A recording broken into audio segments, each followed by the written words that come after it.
Muchos de los sistemas de transporte que utilizamos en nuestra sociedad hoy en día comparten una reacción química en común, y me refiero a la combustión. Así como para los humanos la comida es el combustible que nos da la suficiente energía para realizar las labores del día a día, la gasolina o el queroseno es el combustible principal que impulsa a los autos y los aviones en general. Y si hablamos de los autos, su dominio estaría en el transporte terrestre y en el caso de los aviones en el transporte aéreo. Pero en este canal hablamos mucho sobre el espacio. En este caso, el dominio del transporte espacial lo toman los cohetes. Y aquí la pregunta es, ¿qué clase de combustibles impulsan estas bestias de la propulsión? ¿Qué diferencia un cohete de un avión comercial común que no le permite poder volar en el espacio? Pues estas y muchas otras interrogantes más es las que vamos a abordar juntos en este video.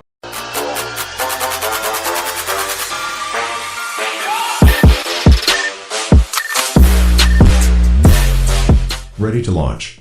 Bien, como habíamos mencionado al inicio, los autos y los aviones comparten una reacción química en común que es la combustión. Pero ¿a qué se debe esto realmente? Los cohetes utilizan dos tipos de combustible. Uno que actúa como combustible principal, y esto lo digo entre comillas ya que el segundo no es un combustible como tal. Si has sido curioso o curiosa, habrás leído o escuchado al respecto de los oxidantes. Para entender qué son estos y la razón de su uso y su importancia, primero debemos entender cómo funciona la combustión. A grandes rasgos, la combustión es una reacción de oxidación relativamente rápida que ocurre en materiales conocidos como combustibles. Otro nombre que se le da también son hidrocarburos.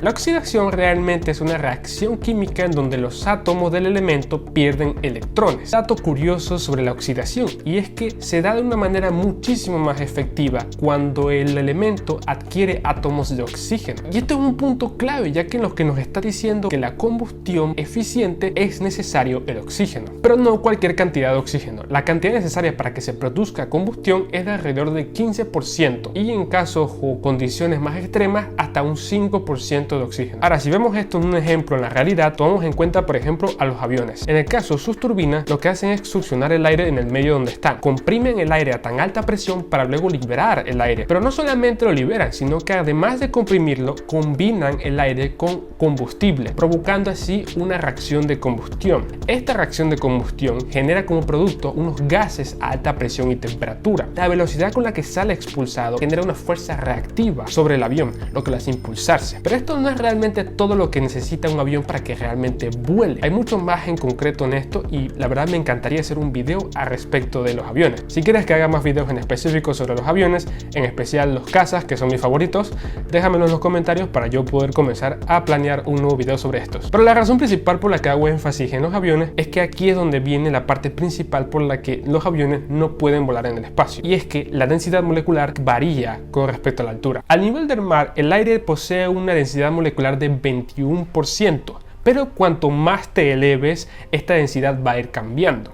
Claro está de que no es tan preciso decir de que varía cuanto más alto te eleves, ya que realmente el cambio se ve reflejado a los 100 kilómetros de altura. Para los fanáticos de la astronomía o la exploración espacial ya sabrán algo interesante sobre los 100 kilómetros de altura, y es que precisamente esta se le conoce como la línea de Kármán, que básicamente hace referencia al límite de altura en el que ya nos consideramos que estamos en el espacio. Debido a esa variación de densidad molecular de oxígeno combinado con su proceso de combustión es lo que no le permite poder volar en el espacio. No hay suficiente oxígeno.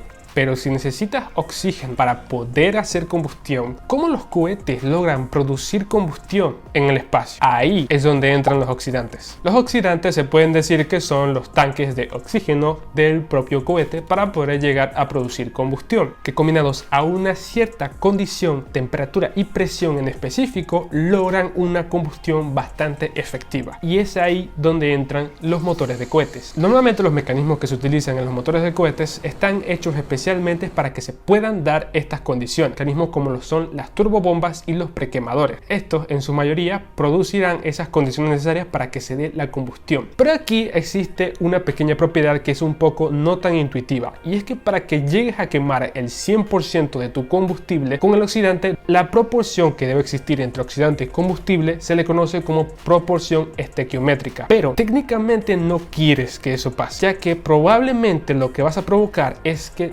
termines derritiendo tu motor de cohete. Pero la manera en la que puedes evitar que un motor de cohete se derrita de tanta alta temperatura en la combustión es otra historia completa que requiere un video entero sobre esto que muy pronto voy a estar haciendo. Así que si te interesa muchísimo esto, deja tu like, suscríbete y no te lo pierdas. Ahora, entre los tipos de oxidantes tenemos, por ejemplo, al más famoso de todos, oxígeno líquido. Qué casualidad, ¿no? Comúnmente conocido como el OX. También tenemos los nitratos de amonio, hiperclorato de sodio y muchísimos otros más. El objetivo final de todos estos compuestos es poder desempeñar el mismo papel que hace el oxígeno atmosférico aquí en la Tierra, solamente que de esta manera lo haríamos en el espacio para que podamos seguir quemando combustible y poder seguir impulsándonos. Ahora, para el caso de los combustibles tenemos muchos tipos de hidrocarburos como el RP1 y otros más que se utilizan también en los aviones, pero uno de los de mayor utilidad por excelencia es el hidrógeno líquido, y uno que se ha estado utilizando recientemente, que ha sido el que está generando la competencia con el hidrógeno, es el metano líquido,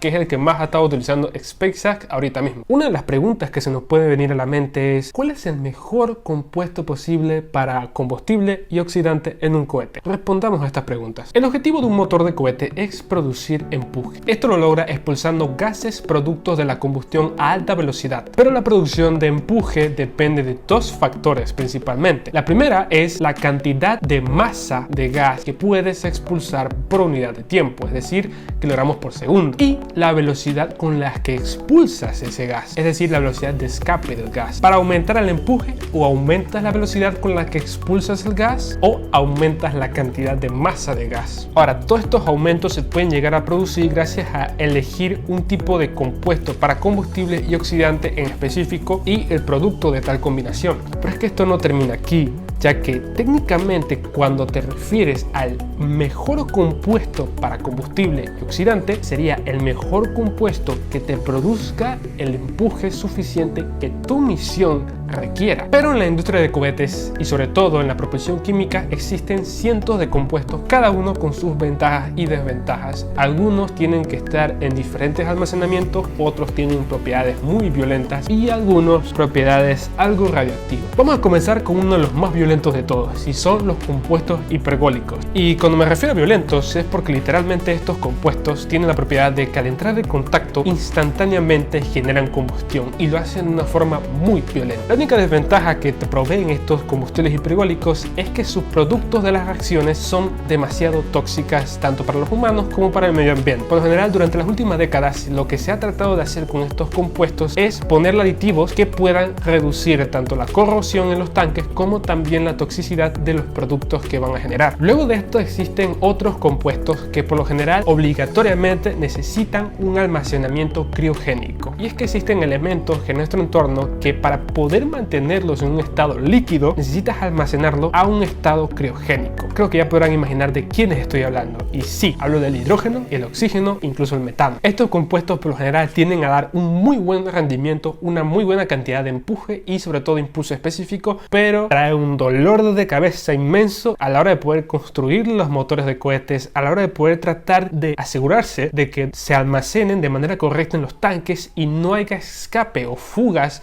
de estos compuestos en un formato gaseoso. Un ejemplo de esto sería el accidente que hubo con el Booster 7 del proyecto Starship de SpaceX. En este accidente del Booster 7 lo que sucedió es que básicamente hubo una fuga de gas del hidrógeno líquido. ¿Esto qué quiere decir? Que el hidrógeno se evaporó y el gas de hidrógeno se comenzó a combinar con el aire que había alrededor del Booster 7, lo que provocó que el motor realmente se encendiera y provocara combustión, las llamas de gas se combinaran y producieran esa gran explosión que vimos en los videos. Y también esta ha sido una de las razones principales por las que se han cancelado varias veces los lanzamientos del SLS. Y ahora que hablamos sobre combustibles y combustión y hablamos sobre la propulsión, en este caso química, vamos a entrar a una propulsión un poco, por así decirlo, abandonada o olvidada, pero que ha existido, y es la propulsión nuclear. Y es que sí, en el pasado se han utilizado métodos de propulsión en base a motores de reactores nucleares.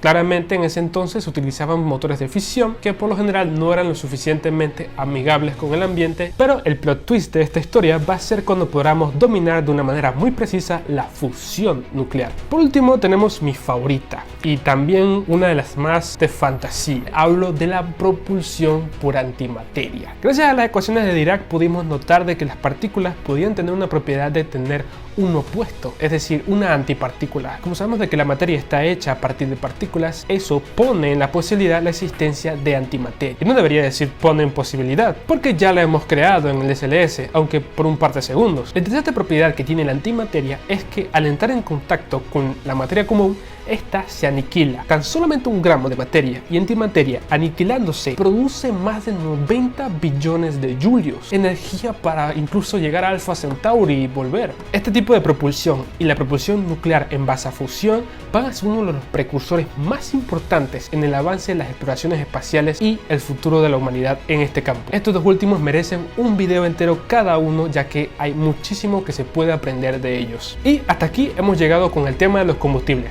La verdad, una área de la ingeniería de cohetes de la que se puede tirar muchísimo del hilo, como podrán notar con la duración de este video. Te invito a que me digas en los comentarios cuáles de estos combustibles ya conocías o cuál de estos te pareció más interesante. También te invito a que comentes cualquier duda o interés de un tema en específico de videos que quieres que haga en el futuro. Estaría muy encantado de leerlos y poder ayudarlos. Por mí eso ha sido todo, muchas gracias por este video y nos vemos en la próxima.